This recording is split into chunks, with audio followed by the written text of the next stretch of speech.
yang selalu saya cakap, yang patah tumbuh hilang berganti. Tetapi belum pasti yang tumbuh tu sama dengan yang patah tu kan. Yang hilang belum pasti sama dengan yang diganti. Tapi insyaAllah mudah-mudahan Cikgu Aisyah dan Cikgu Husna akan terus maju jaya, terus cemerlang di tempat baru. Beri impak positif kepada semua. Puan Aisyah, dengan sikap penyayang dan keprihatinan anda telah menjadi sumber inspirasi kepada kami semua. Begitu juga Puan Husna, dengan semangat jumaah dan ketabahan anda.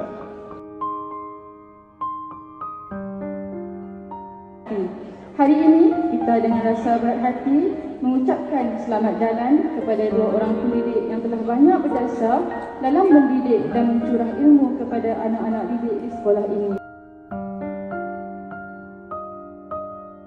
Akhir sekali, saya ingin memohon beribu-ribu kemaafan kepada guru-guru dan murid di atas ketelanjuran saya sepanjang saya berkhidmat di sini.